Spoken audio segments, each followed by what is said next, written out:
Yeah, but I mean, like, I think every coach right now, you're just putting your head down and, you're trying not to get overwhelmed with what our league has become this year. Ohio State is, without question, a Final Four caliber team and a team that has aspirations to a lot of big things within our conference. They have the premier low post physical presence in the country. I don't think there's another big guy in college basketball that commands as much attention as Kaleb Wesson. And obviously, those guys do an unbelievable job of spacing around them with great players, good shooters, and they get him the ball in a variety of ways. And he just puts so much pressure on you inside. But Ohio State, like their teams before, and the staff does a great job of preparing them. They play as hard as anybody. They're as physical as anybody. And, they win with defense and toughness as much as they do with anything else. And, we're going to have to really be ready to, we're going to have to really be ready to go. We're going to play a very, cornered team, a team with, like I said, with a lot of togetherness, a team that's playing with good purpose. And, to me, this game tomorrow is going to be as hard as any we play. I think they're as good as anybody in the country. And they're set up to obviously have a great season and do some special things. And, to play them on a Saturday afternoon in Simon Skjodt, I mean, that's what college basketball has been about in the Big Ten. And, hopefully our guys are excited and ready to go. Coach, you alluded to Wesson. How do you balance dealing with him versus Ohio State on the perimeter? I know they've been slumping recently, but early in the season they had a pretty strong stretch shooting the basketball. Yeah, they won't slump against us. That's the way you got to think about it. And they're very dangerous, but you have to pick and choose what you're going to do. Obviously he's a singular, force. Doesn't matter when we've played him. I think right now, obviously, he's in great condition and he looks, fantastic. But, his ability to stay in the game is a key for them. His ability to, put the pressure that he does on the other team's front court is key. But, like you said, you got to balance that with really good perimeter shooting and good guard play and, great spacing around them. So, you have to play hard, man. I mean, you're not going to be perfect. You got to find a way to not get buried in there. You have to find a way to have great positioning off the ball. But you're not going to hold them, scoreless. And, you're going to have to pressure the passers and do some things like that. But, it's going to come down to playing extremely hard. And, it's going to come down to playing through mistakes. I mean, you're going to have to cover some things up. And, when they do miss, you better get the rebound because you don't want to guard them twice. And, you're going to have to be tough in the paint. You have to be really, really physically tough and disciplined in the paint. Things are going to be hard in there, around the basket. And just in watching their games, it's just amazing to me the physicality that the games are played with. I mean, it's amazing to me how much attention that Kaleb draws and just the physicality of the games that he plays in. It's amazing to me that it's basketball at some point in time. You feel like you're watching. You feel like you're watching WWF sometimes in there. It just doesn't make any sense. But we're gonna, like you said, you're gonna have to work hard, and we're gonna have to be dialed in. Our perimeter guys are gonna have to do a really good job. We're gonna have to use everybody at their disposal, and our front court's gonna have to do a pretty good job, in my opinion. Playing hard without fouling. That's a difficult task you have there. There's just so much contact in the game. What are they calling? What aren't they calling? But you got to do a great job of playing discipline and giving different looks and trying to keep the catches tough. But it's difficult. We're not the only one that's going to have that problem when you play them. Some uncertainty with Kyle Young. I mean, how do you game plan for them? We'll prepare for him to play. I mean, you just prepare for he's in there. He's a warrior. He's a winner. He's obviously a very, very key cog in their team. His physicality, his toughness on the boards helps them win. He makes them go defensively. He can really, really play. And he does a lot of big-time things for those guys. So, not having him is obviously a downer for him. But once he gets back, hopefully he's healthy for their team's sake. But we'll prepare for him to play. If he doesn't play, it changes some things just with the lineups in the game. But we'll prepare for him to play. Coach, you did a little more full court pressure towards the end of the game Wednesday night that kind of helped turn things around a little bit.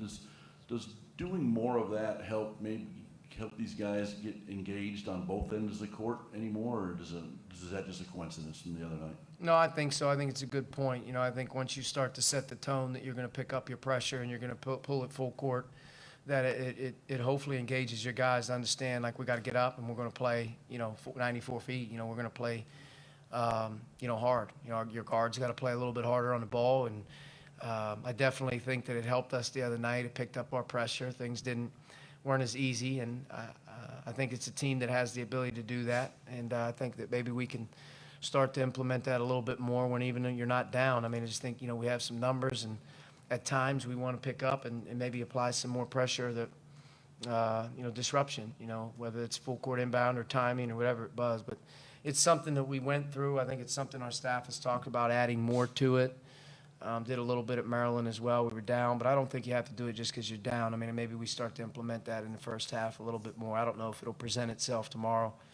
But it's something that, without question, was beneficial the other night. It created a stir. It got us going a little bit, and hopefully that's a trigger that when we're doing it, it's a trigger to get our guys, engaged more about, defensively, getting after it a little bit. Kind of a broader question. I know you're only 4 games in, but why do you think the Big Ten is? I mean, I think home teams. It's incredibly skewed toward home teams right now in terms of the win-loss record and the net rankings. There's kind of this compression of a lot of teams kind of right there in the top 50, top 60. Just what is it about the conference as you look at it early in the year that just kind of makes it develop this dynamic where it feels like there are a lot of teams kind of bunched right together? The depth is scary. The depth is scary in our league. It's a 14-team league, and all 14 teams have fantastic coaches. Some teams are maybe a little bit younger or restarting. But when you start to look at the veteran players in the league, and you start to look from top to bottom, these guys have now been through the league a few years. You're starting to see teams that can advance in the NCAA tournament that, quite frankly, could be a 10 seed in your conference tournament. I mean, it's a very scary league when it comes to the depth of the league in terms of how many teams in our conference are fighting for the same things. The non-conference slate that we've all played has given everyone a chance in the league to play against somebody with an unbelievable resume every night. And your conference record in our league, in my opinion, should not penalize you at all. The quality of the games that you're playing and the win-loss record is one thing, but, the fact that you could garner so many wins in our league, whatever that number is, the quality of that win goes, way up in terms of resume building. And every league's good. I'm not here to talk about any other league because I'm not in them. But I just don't see the depth across college basketball that the Big Ten has. It's unprecedented in terms of how many games every night the quality of the opponents going into the games are in. And, every win is just so crucial. It's so crucial. And you're going to have some teams struggle. You're going to lose a couple. I mean, you're going to lose a couple on the road. You may lose a few more than a couple. But, I mean, I don't think it's going to be uncharacteristic to see teams lose games in our league. And I think the national media will say what's wrong or, boy, they're on a 2-game skid. I just don't think you can blink. You can't flinch. I think it's going to be a part of everyone's deal this year. If somebody runs through this league this year, they are really good. They're just really good because there's not very many nights off. The home floors are so tough. The coaching is good, and the players are good. You went with 6 guys in the comeback the other night. Is that where you kind of go with at the outset there with those guys and go from there? We're playing to win, and we got to play with the guys that are doing the best job. And I felt like in that game, right around the 10-minute mark, 8-minute mark, there was a group that got going, and we rode it. I mean, that doesn't mean that's going to be the recipe for every game, but I think you got to be dialed in right now. You got to have a great attitude. You got to be coachable. You're going to have to be about the right things when it's not your night. We've talked a lot about that with this team. And, some nights we get off to a slow start or there's a good run and next thing you know, something goes bad. What happened? Well, we can't really rely on depth sometimes if it's not going well with certain guys. We're going to have to go with the guys that are playing well, and I think that's what happened the other night. That may be a different group tomorrow. Hopefully we do have a group that plays well together tomorrow, and we'll play with it. But, I expect everybody on our team to have a good mindset. We had a good mindset today in practice. We had good talks this morning. And the fact that we won the game on Wednesday night the way we won it, obviously shows that there's some pride, in the group. And, we just got to figure out how to play more consistent basketball. The turnovers are crucial right now for us in conference play. We're turning the ball over way too much in conference play, and it's killing our offense. It's killing runs. It's killing leads. And then defensively, we're going to have to really buckle down and get better and keep working at it. What lesson would you like would you have liked for your team to have taken from the Northwestern game? And following that up, what are some of the points of emphasis? You've touched on it, but what are some of the points of emphasis tomorrow? I would say the biggest lesson for our team, I hope that they took from the other night, is that if you as an individual player are about anything other than winning, it's going to contaminate our locker room, it's going to contaminate our bench, and you're not going to play well. And if you have a group of guys that are a little funky, then you're in some trouble. And in this league, the lesson would be you may get away with it one time at home. You may lose by 30 on the road. And I think with our team, I think you got to have a real sense of awareness right now about how important your minds are, how important the commitment level is to what we're doing. And you can't have one guy sort of off kilter, because if he gets in the game and he's not ready, things can change in a blink, playing against really good teams.